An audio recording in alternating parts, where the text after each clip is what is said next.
Bonjour et bienvenue sur Collection Argentique, moi c'est Yann Bresson et dans cet épisode je vous parle de réflexe 35 mm avec mon boîtier fétiche, le Canon FTB.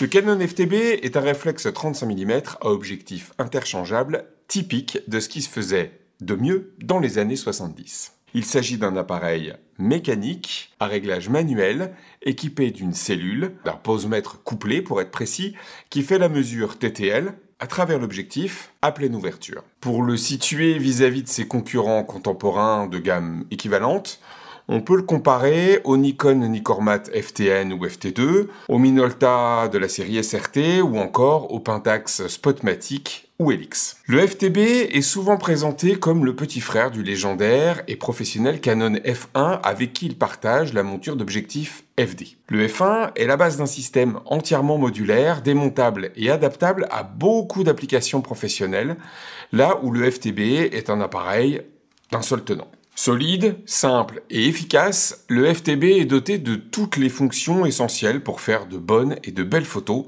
sans se perdre dans la technique. Le FTB a été produit de 1971 à 1978 et il a reçu une petite mise à jour fonctionnelle et cosmétique en 1973. Je vous donnerai le détail un petit peu plus tard dans la vidéo. À partir de 1979, le FTB sera remplacé dans la gamme Canon par la très populaire série des appareils A, AE1, A1 et leurs déclinaisons. En intro, je vous disais que le FTB est mon boîtier fétiche. Bon, je dois avouer que j'en ai trois. Un silver de la première série et deux de la seconde série, dont cet exemplaire noir que j'ai très souvent dans mon sac avec moi au quotidien.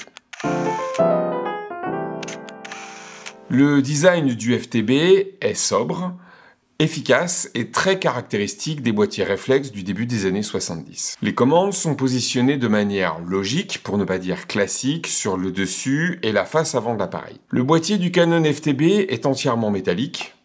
En main, c'est une brique ou un pavé, comme vous préférez. Moi, c'est ce que j'aime avec les appareils de cette époque, où la qualité et la robustesse étaient clairement la priorité pour la conception et la fabrication.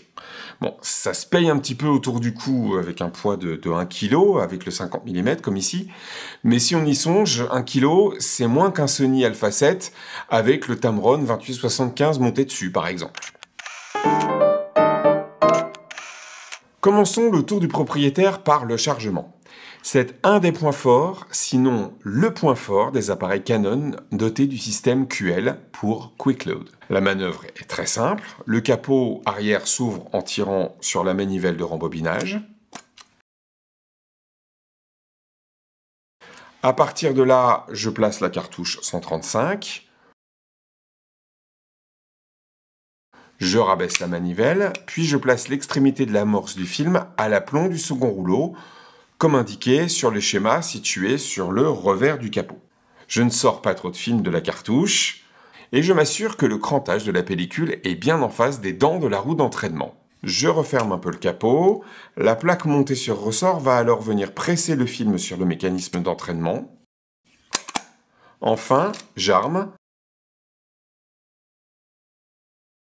et je déclenche 2 fois. J'en profite pour m'assurer que le film est bien entraîné en contrôlant que la manivelle tourne bien lors de l'armement. Avec ce système très bien pensé, j'arrive régulièrement à shooter 38 voire 39 clichés sur une pellicule de 36 poses. C'est-à-dire qu'en plus d'être pratique, le système QL se révèle vraiment économique. Pour rembobiner le film en fin de pellicule et décharger l'appareil, c'est très simple. Je presse le bouton de débrayage situé sur le dessous de l'appareil. Je déplie la petite manivelle sur le dessus et je tourne dans le sens indiqué sur la flèche. Je tire sur la trappe qui s'ouvre, je récupère mon film et au passage, le compteur de vue se remet à zéro.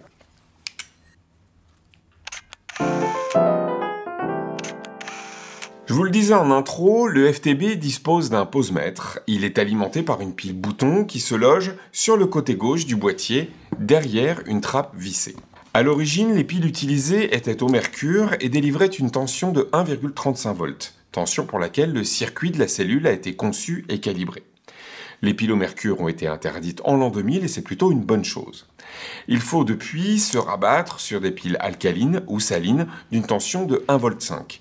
L'avantage, c'est qu'elles ne sont pas chères et qu'elles sont relativement faciles à trouver et endurantes. Le petit surplus de tension induit une légère surexposition d'1/2 à 2/3 de diaph. Avec du noir et blanc, c'est pas vraiment un souci. Sur de la diapo, c'est un peu plus pointu et il faut compenser légèrement. C'est possible en décalant au cran supérieur la molette de sensibilité du film. Si la sensibilité de votre film est de 400 ASA par exemple, il suffit de se caler sur le cran qui vient juste après, sur la molette de sélection. Une autre solution est possible avec les piles Zinc Air. Elles ont une tension de 1,3 V, ce qui permet de ne pas être confronté au décalage de mesure. Leur défaut, elles se déchargent assez rapidement et elles sont un petit peu moins faciles à se procurer. Pour ma part, j'ai tranché la question en adoptant les piles alcalines et en réétalonnant la cellule de mes FTB pour fonctionner avec une alimentation à 1,5 V. C'est une procédure un peu technique, mais accessible et très bien documentée dans la notice de réparation du FTB. Je vous mets le lien dans la description de la vidéo. Enfin, si vous aimez votre FTB, vous pouvez aussi lui offrir une révision auprès d'un professionnel qui vous fera cet étalonnage avec des outils pro complètement adaptés. Pour en finir avec les piles, le FTB est doté d'une fonction de vérification du niveau de charge. Il suffit de caler la sensibilité à 100 ASA et la vitesse sur le millième, puis de pousser le levier de la cellule sur la position C, comme check. Dans le viseur, l'aiguille doit dépasser le repère noir qui se situe en bas à droite. Avant de prendre les premières photos, je vais bien sûr régler la sensibilité de la pellicule. Dans mon cas, 400 ASA. Le posemètre du FTB est capable de gérer la mesure de la lumière pour des films dont la sensibilité va de 25 à 1600 ISO. Pour l'utiliser, il suffit de positionner le levier de commande sur On. Pour choisir mes réglages de vitesse et d'exposition, j'ai le choix soit de choisir une ouverture puis d'ajuster la vitesse en fonction de la mesure de la cellule, ou bien de définir une vitesse et d'ajuster l'ouverture toujours en fonction du posemètre. On peut également ajuster ouverture et vitesse au feeling en se basant toujours sur l'alignement de nos indicateurs dans le viseur. La mesure de la lumière est à prédominance centrale. Un cadre rectangulaire dans le viseur permet de bien voir la zone sur laquelle se fait la mesure. Ça représente une surface d'environ 12% au centre du cadre. L'idée est donc de viser la zone qu'on souhaite exposer pour ajuster ces réglages en jouant sur le diaph et la vitesse, de manière à ce que l'aiguille couplée à la vitesse et la raquette, couplée à l'ouverture, se superposent. Si un demi-disque rouge apparaît en bas à droite du viseur, c'est que la photo que vous allez prendre est vraiment super mauvaise. Non, plus sérieusement, c'est que le couple sensibilité-vitesse n'est plus géré par le posemètre, en gros il déclare forfait, et dans ce cas, une mesure avec une cellule à main permettra de trouver le bon réglage. Le viseur est doté d'un dépoli avec une mire à microprisme. Il est bien clair et épuré. L'exposition est réglée, il ne reste plus qu'à faire la mise au point et à faire une jolie composition avant de déclencher. L'obturateur du FTB est horizontal, à rideau textile, comme sur les Leica de la série M, et il opère de la pose B au millième. La synchroflash se fait au 60e de seconde. Le déclencheur est situé sur le dessus du boîtier. Il est possible bien sûr d'y visser un déclencheur souple, pour la macro, le studio ou les poses longues. Moi, en usage courant, j'y visse un capuchon de déclencheur que j'ai trouvé sur le web. Toujours autour du déclencheur, il y a un petit levier rotatif qui permet d'empêcher les déclenchements intempestifs et accidentels. Le levier multifonction est très bien placé sur le devant du boîtier. En l'actionnant vers l'objectif, il permet de fermer le diaph pour tester la profondeur de champ. Sur le terrain, c'est vraiment très pratique. Si je déplace la tirette de la position de départ à la position marquée L, tout en actionnant le levier, je peux bloquer et actionner manuellement le diaph. Ça peut être très utile en macro. En position M, le levier permet de relever le miroir, une fonction idéale pour la prise de vue en pose longue sans subir de vibrations parasites. Enfin, actionné vers le bas, le levier enclenche le retardateur mécanique qui permet de gérer jusqu'à 10 secondes.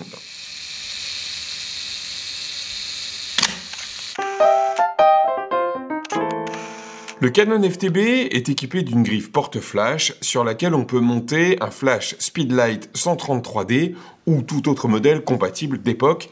Autre solution, brancher un flash électronique sur la prise qui se trouve à côté de l'objectif. Le FTB ne gère pas la position A des objectifs à monture FD. Il faut bien penser à sortir de cette position avant de monter votre objectif sur le FTB. Sinon, vous n'arriverez tout simplement pas à assembler les deux. Au rayon accessoires et tuning, il est tout à fait possible d'adapter des œilletons de Canon EOS numérique sur le FTB.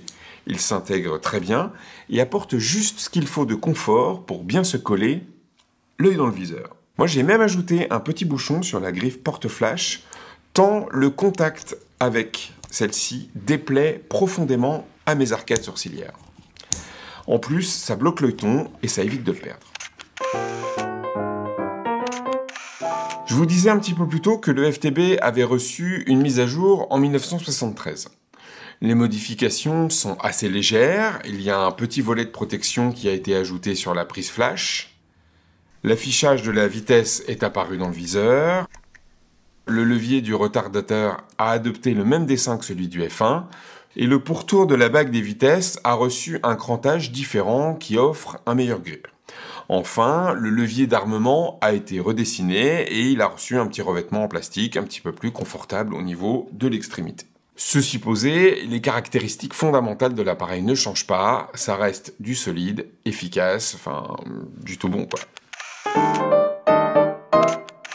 Le FTB, c'est la porte d'entrée de la monture FD et donc l'accès à une très large gamme d'optiques de très bonne qualité. Mes optiques de prédilection, porte de pagaille, c'est le 85 mm f1.8, la version L f1.2 est hors de budget, le 50 mm f1.4 ici présent et le zoom 35-105 qui ouvre à 3.5 constant. Il est très polyvalent, très efficace. J'ajoute une mention particulière pour les économiques 35 mm et 28 mm qui ouvrent tous les deux à 2.8 qui donnent vraiment de très bons résultats eux aussi. Vous le voyez, le FTB c'est un classique. Il n'y a pas de manœuvre ou de mode complexe à maîtriser pour bien s'en servir et en plus il peut déclencher sans pile. Vient le moment de la vie perso. Le FTB est un appareil solide et simple, je dirais même sans piège. Faire de la photo avec un FTB, c'est un petit peu comme le vélo. On peut ne pas en faire pendant longtemps et il suffit de reprendre pour que ça revienne. Plus sérieusement, j'ai fait pas mal de photos dans beaucoup de conditions différentes avec le FTB et il m'a toujours permis, je dirais, de garder mon œil et de ne pas me perdre dans un choix de réglage ou dans un mode au détriment d'une composition ou d'un moment à saisir. Je règle l'exposition, je fais vite le point, si j'utilise pas l'hyperfocale, et je compose, et tout simplement. Côté point négatif, et si je voulais pinailler, je dirais qu'il ne manque au FTB que de petites choses. Un viseur avec stigomètre, ou mire à coïncidence, et dans une moindre mesure, l'affichage de l'ouverture dans le viseur. En dépit de ces deux gros défauts, le FTB est vraiment un appareil pour débuter ou tout simplement pour s'exprimer en photo. Et si on y regarde de près, visée télémétrique mise à part, le Canon FTB possède les mêmes fonctionnalités qu'un Leica M6. Comparer un vulgaire Canon à un Leica, t'as pas honte? Non. Voilà, vous savez presque tout sur le Canon FTB. Pour en savoir encore plus sur les FTB, F1 et toute cette belle famille Canon, je vous renvoie à la description de cette vidéo. Vous trouverez tous les liens vers les sources qui ont documenté cette revue. Si vous avez aimé cette revue, mettez un petit pouce levé, partagez cette vidéo dans vos groupes, abonnez-vous pour ne pas manquer les prochaines. Je vous invite à me suivre également sur Instagram si vous voulez jeter un œil à ma modeste production. Et enfin, si le cœur vous en dit, vous pouvez soutenir cette chaîne en contribuant à mon Tipeee. Il y a des goodies à la clé, comme des tirages papier faits maison et avec amour de certaines de mes photos. Encore une fois, tous les liens sont dans la description. On se retrouve très vite pour une nouvelle revue, et d'ici là, salut et prenez soin des selles d'argent.